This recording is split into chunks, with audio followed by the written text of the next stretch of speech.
Hello and welcome to the Stories with Sash podcast. You join us for the 10th edition of the podcast, where obviously we discuss all things motoring related and other bits and pieces too.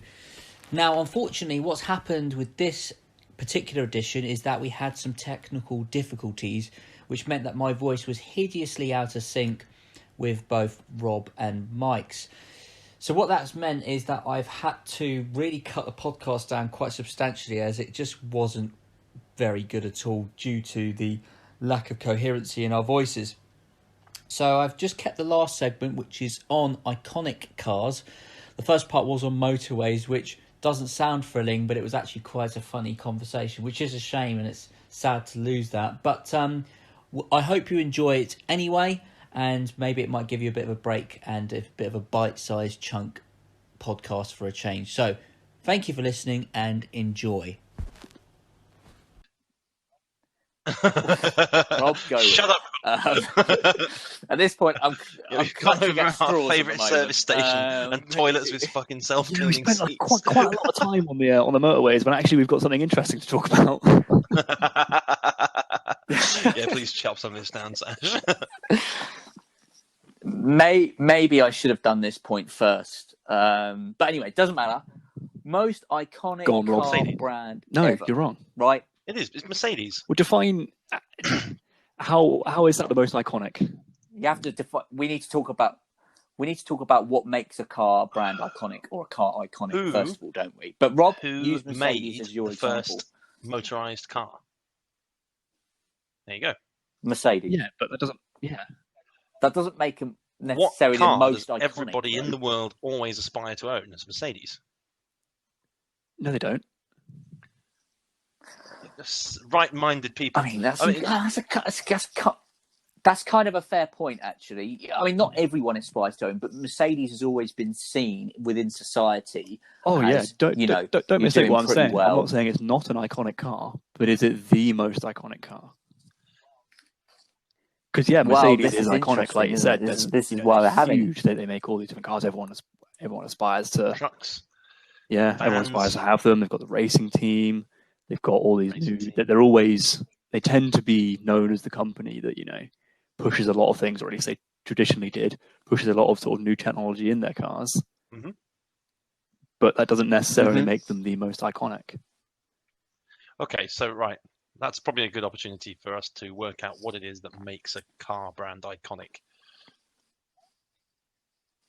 I think what makes a car brand iconic is something that has not necessarily something that's revolutionized motoring a little bit. So what I mean by that, okay, sorry, carry on. No, but just hear me out. Like something that you think they pioneered maybe certain elements of technology that we took for granted, and something that something that is iconic.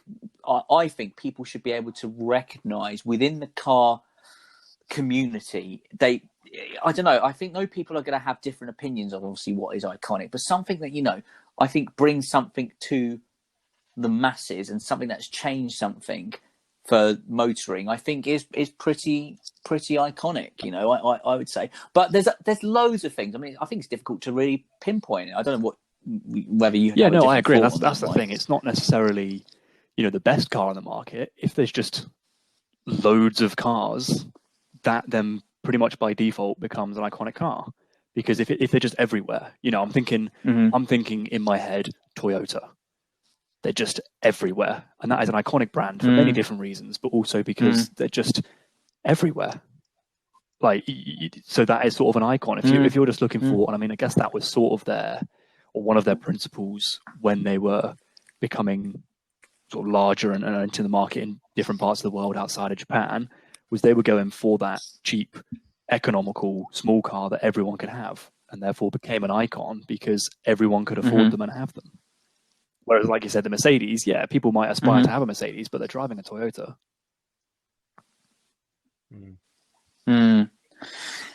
It's interesting. It is really interesting. Do you know what? at the moment, I'm just thinking through. I don't really have much time to really think this one through, but I think Top Gear did a thing a few years ago now about did they call it the most iconic car?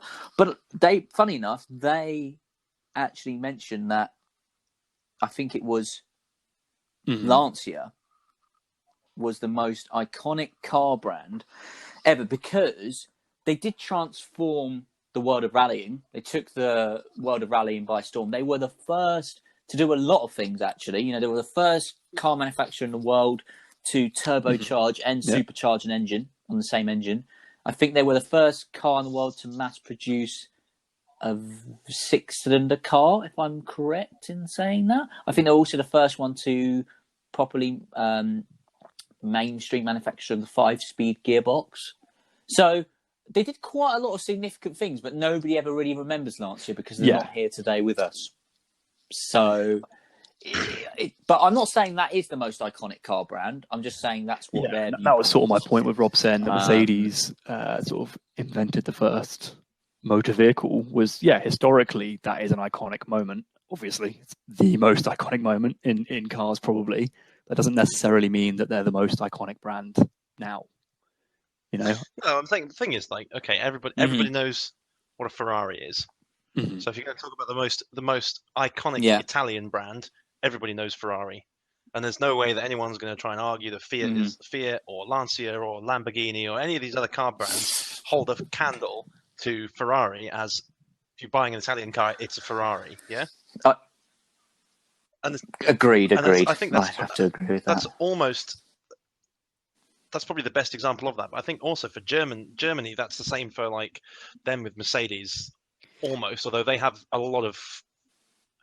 But then you have to sort of go down the same route if you're talking about the German side of people like Audi, who again, just what you touched on there with Lancia, they sort of transformed the rally world as well, and still use that technology and push it today in all their cars and all their sort of rally heritage with the RS models. They really pioneered that kind of stuff. Again, not the end or anything, but definitely made it a serious, they really sort of perfected it at the time.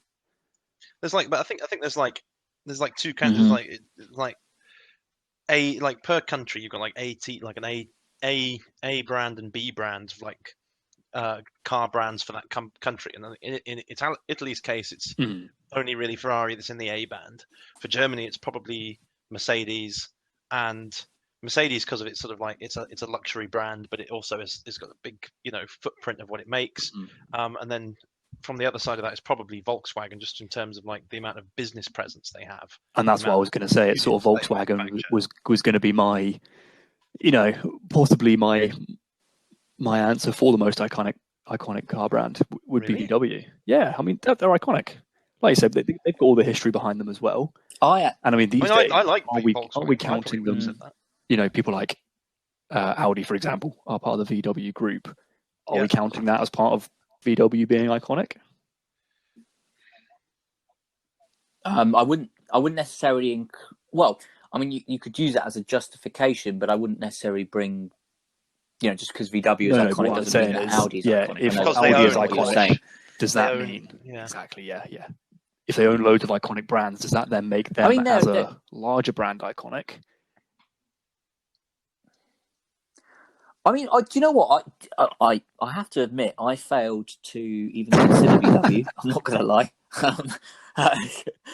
which sounds bad, but I kind of see what you're coming from. I mean, they are pathologically dumb. They're a behemoth of an organisation. If you think of a car or motoring manufacturers, they own everything. They own companies that make trucks, motorbikes, performance cars. They own Bugatti, also makes the fastest car in the world, and then they have all of their other smaller brands that just make cars. So you think about in terms of business success as a motoring manufacturer, they probably, whereas Toyota pretty much only make cars, and then they have a whole other weird sort of technology division. But in terms of road going vehicles, Volkswagen is probably, I would say, one of the most successful in terms of doing that and making something for every market. Yeah, it's hard to disagree with that I wouldn't necessarily say point. that the brand is iconic, though. Well, the VW brand is iconic. If you show pretty much anyone in the world the VW, symbol, badge, they're gonna know what that is. Same as Mercedes. Yeah. I mean, they're going to think of hippies in the '60s smoking weed with what do you think of when you see iconic and so on. Name this may be a bit of a difficult one for for sort of all of us guys, but name a iconic Mercedes vehicle that everyone would know. If you just showed them a picture of it, would they know? If you just chucked up Does it have a badge on the front? What if you? No, I was going to say if you took the badge off, because that's when you know something is well recognised. Yeah, or even the silhouette. If you just showed them a silhouette of the vehicle. But if you took, the split screen camper van and you showed most people that van, they'd recognise it. Yeah. Or the Beetle, exactly. Yeah. Or the Beetle is probably a much better point there. Whereas a Mercedes, I think, depending on the one you show, but people might be able to say, they might even be able to say it's Mercedes, but they wouldn't know what Mercedes it is. That's a good point. That's a great point. You've ruined my point, really. That is absolutely destroyed it. That is a really good point, actually. I mean, did Mercedes have a hero car? Like a car that... I think they did, actually, and I can't remember what it is. Because basically, most car manufacturers, and I don't know the whole history behind them, but have gone through financial difficulties in the past, and there has been a model that has saved them, right? So, for instance... take this one, for example, Porsche, right? Porsche is iconic, I would say. I wouldn't say the most iconic brand, but everyone recognises, I would say, most people recognise the shape of a 911. People would know that's a Porsche 911. But Porsche did have their fair share of financial difficulties in the past, particularly before they were owned by VW. And it was the Porsche Boxster that apparently saved the company. Because the Porsche Boxster was like the affordable man's Porsche. Right, and they sold so many of them, and then shortly after that, the Porsche Cayman, which is the Cayenne, sorry, not Cayman, the Cayenne, the 4x4 thing, that really saved Porsche. The SUV saved Porsche as well. So it was a combination of both them two cars that just made it appeal to the mass market more. I think VW were quite clever in what they did there to do that, but. Again, I don't know. I would say Porsche is iconic. Yeah, for sure. And that's the thing. The 911 again is another car. Exactly like you said. Chuck a silhouette of a 911 up. People will say that's a Porsche. That's a Porsche. I suppose the thing is, like, cars and I suppose the brands become icons for specific things. Like you said, that Mercedes has become like an icon for. Well, probably middle management actually. Like, he's doing well for himself, and he's bought himself something that's kind of a little bit understated but quite nice to be in, and he thinks he's Johnny, whatever. Whereas a Porsche is like, you're a stockbroker. You've gone and bought yourself a Porsche, or you're a hot shot. It's a Porsche is the wheels of somebody who thinks they're a hot shot, basically. Well, I would. You feel free to disagree. I'm just kind of making statements. No, I'm just. Like you said about like Volkswagen and like the camper vans being the icon of the hippie revolution in the '60s, as opposed to cheap, affordable cars for National Socialists in Germany in the '30s. And again, the Beetle is, like you said, the car that made Volkswagen. And then there's lots of different and then Ferrari, that we brought up Ferrari a minute ago. Ferrari, you were thinking retired businessman who goes to the golf course. Yeah, I mean, do you know what? This is actually a really difficult question, because I think it. Well, I was going to say I've got another one which I don't know. Well, you probably definitely have considered it, Sash, as of recently, but think down the more British route. Land Rover. That's a seriously iconic brand. Like, the irony of that is that Land Rovers were based on a Willys Jeep. Yeah. Which is Jeep, which is obviously an American brand. Well, it's not. It's owned by Fiat, but I was also then going to, as part of Land Rover, raise the point of just because something's iconic doesn't necessarily mean it's good. not saying Land Rovers are bad. No. I was thinking more down the and again, not saying they're bad, but they're very, very iconic, but they're not necessarily the best car on the market down the Jaguar route. No, and I don't. Jaguars are iconic, but they're like British icons as well, specifically, especially the Land Rover Defender. Yeah, That is an icon of being a farmer. No, Yeah, I mean, admittedly, what I'm trying to think of is, and this is where I'm having a difficulty, is that I could think of probably a good couple of brands that would be iconic to people in Britain, right? But I'm trying to think worldwide. I'm trying to think if you put, and Mike, you raised a good point. If you were to show a picture of a car, you would like to think that something that is iconic, somebody would be able to recognise in pretty much all, if they've seen a car, all sides of all corners of the earth, right? Because I was thinking potentially, and I may stick with this as an answer, but I think Ford. Yeah. Because Ford, if you think about it, you think of the Mustang, for example. I know this is quite, specifically to the United States, but even in Britain as well, I'm pretty sure that most people would be able to tell you that that's a Ford Mustang. Yeah. Especially one of the older. It really depends where you right? are. But Ford is like, the thing is, again, Ford is very clever as a business because they make cars specifically for the region where they are. So obviously American Fords are huge, great lumbering behemoth vehicles, and then obviously the European market, you don't get that at all. They're all completely different. There's a completely different brand in Europe in terms of its offerings. And then what's really strange is because here we have both. When you're talking about Ford specifically, you have Fords that were built for the European market and then Fords that were built for the American market, and they are chalk and cheese. There aren't any common parts between any of them, and it's literally might as well be two different cars, two different car marks, because like most cars will share some parts, of similar generations, but those Fords are not even remotely related. But they both carry a Ford badge. That's the thing. Yeah. As a brand, that really raises the brand mark because it's accessibility for everyone. Yeah, exactly. There is a point in every part of the market that people can have that vehicle. Yep. But I think in terms of icons, I mean, obviously, again with the historical factor, Ford is well up there, way. Of course. And a lot of people who don't know too much about cars, but still know enough, would associate one of the first mainstream cars to be the Ford Model T.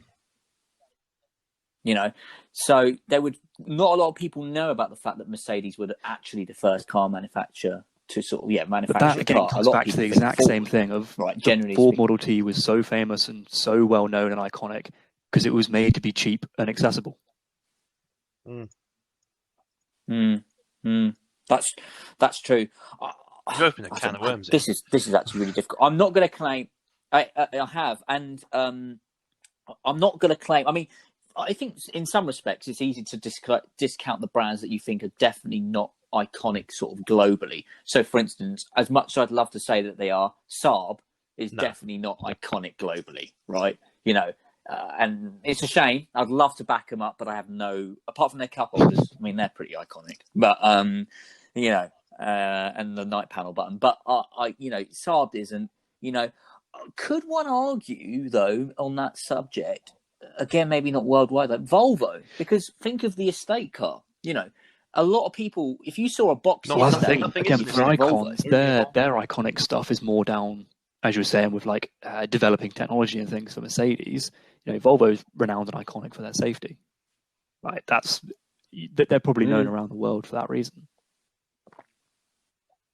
Yeah, that's true. So I think, to be honest with you, it sounds like it might be very difficult to pick have a unanimous decision on this. I'm still thinking VW is a good one. It is a good one. I think we've also glossed over. I think what Mike said about Toyota is very important as well. Because think about some of the most produced cars; they're everywhere. Toyota. I mean, this is a weird thing as well, because in the UK and Europe, Toyota isn't actually that popular, but everywhere else in the world, they're not as popular as like Audi or Volkswagen or Mercedes or Ford. But you do see them, the Ford Fiesta, pretty much everywhere still. Occasionally, you do. And don't forget, what was the car that what's the best-selling car ever made? Corolla. It is the Toyota Corolla. I've just actually quickly Googled that as well. 44.1 million sold. But the Toyota Corolla comes in so many different variations, which is, again, that comes down to the point of, can you get that car to different points in the market? They've just done that with a single car as opposed to a single brand. You know, the Corolla comes in just a ridiculous amount of shapes and sizes and costs and all the rest of it. That is true. But I'm just looking at this list, actually, right? So in first, 44 million. Second place is the Ford F-Series pickup truck. And again, that sort of goes what you just said, Mike, because they came in quite a different lot of shapes and sizes and forms and cab models and so on. Third place, which I didn't realise, is the VW Makes sense. Golf. Yeah, I mean, that does make sense. I was going to say. 33 million sold today. Fourth place, the Honda Civic, 24 million. And fifth place, I can't believe this, the VW Passat. That actually makes sense as well. Yeah. VW Passat. 23 million sold. So if you were to go on numbers alone, based on that list, VW was in the top. Those two together. Top. They had two cars. Put those two together. Yeah. You know. Wow. Messerschmitt made a car. Yeah. Sorry, I'm on a completely different list. They did, yes. now that is a fantastic badge that Messerschmitt but the Ford have. That is brilliant. It's like an evil eagle. Yeah. Sorry, completely. And it doesn't have a wheel. It has a yoke. If you want a jet fighter for the road, Sash, you don't want a Saab. You want a Messerschmitt. It doesn't have a wheel. Yes, I mean it only has like three wheels, doesn't it? Or it has a yoke rather than a steering wheel. Yes, yeah. I mean, iconic, the most iconic brand. Right, there we go. We found it. Mike, what we need to do is we need to take Sash out on the lash, and when he's passed out, we're going to take the steering wheel off his Saab and replace it with like a yoke from a 737. He's going to find parking so inconvenient. But he's going to have a jet fighter for the road then, won't he? Yes. Or better still, just a joystick. Take it off and just put just took a joystick down. Two joysticks. Just like a wrench or something on the steering column. It just got a joystick now. You guys are very funny, and do not touch myself. Do not do that. That's all. That's all. Yeah, I'm not going to say. But actually, quickly going down this list, in sixth place is actually the VW Beetle, first gen, 21.5 million. Ford Escort, 20 million in 8th and 7th place. 8th place, Ford Fiesta / Vauxhall Corsa, they're about the same at 18 million. 9th place, Ford Model T. And 10th place, BMW 3 Series, 14.6 million. So it's clear to see on that list that in the top 10, VW feature twice, Ford featured twice. VW featured 3 times, Ford featured twice. So if you're going to go on that basis, I think that kind of we've all mentioned, like Mike, you've mentioned Toyota, Rob, you've mentioned MVW, I've mentioned Ford, and these are cars that you see. These are obviously sold in the greatest numbers. So if you were going to go on that basis alone, that kind of makes them iconic in that sense, because for them to be for them to be that popular, obviously people are, they obviously see the good in them. So I don't know. I think we're not going to really answer this question. I'm going to just go out on a limb and just say I personally think Ford. I think that's a fair answer. Probably the most iconic worldwide. VW would be a very close second with the way I'm thinking at the moment, but I think Ford. If I had to put a brand on it now, Ford for me. What about you guys? I know there's obviously complexity. I do think Ford's a really good answer, but I would stick with VW for me as the most iconic. Where do you get your list from, by the way? So I'm just trying to find these. I just typed in the most iconic car brand, but if you go on something called thejournal.ie, it's got the 5 most popular cars of all time. Come on, Rob. What's your answer? What's your most iconic car brand? Car brand. See, I've been kind of swayed by your logic here. That I wasn't going to say Volkswagen because I didn't actually probably didn't think it through. But like what you just said there about having some of the most, like 3 out of the available 10 positions in best-selling cars ever, I think kind of. Like, okay, yeah, Toyota's got the Corolla, but it hasn't got anything else on that list. I will say, though, going back to the point of, if you showed someone a silhouette of the car, would they recognize it? The Passat is definitely not on that list. If you showed someone a silhouette of a Passat, it's just every other car. Yeah, no. Yeah, that is true. I mean, fair enough. It is, yeah. I would say the Golf. I think most people would be able to picture that being the. Because that is in the same way you were saying about Volvo.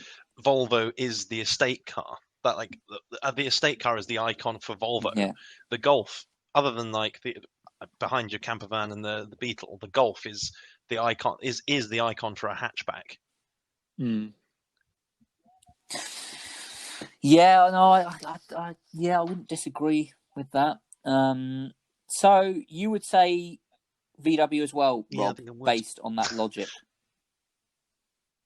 So I've been outvoted. So really, what it comes down to, we have concluded as a group, really, that kind of based on sheer volume alone, and if you consider it on a worldwide scale, probably VW being the most iconic. If you disagree with it, please feel free to contact Mike.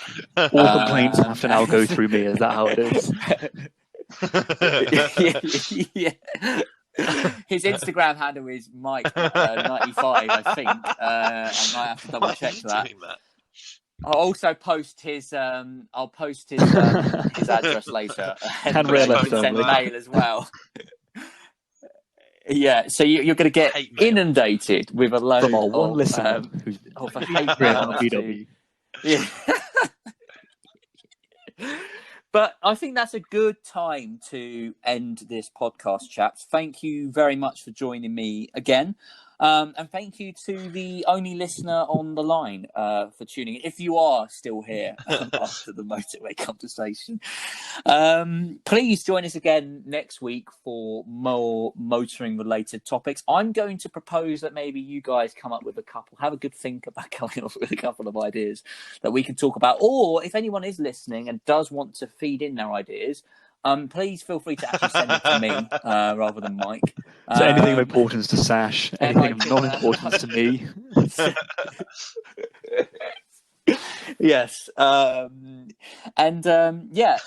we'll continue to carry on. And by the time this will be out, I hope that if you're in the UK, you have tuned into the Top Gear episode, which is airing tonight as we record it. And yes, I just want to say thank you, chaps, for joining me again, and we'll speak again soon. I'll dump you.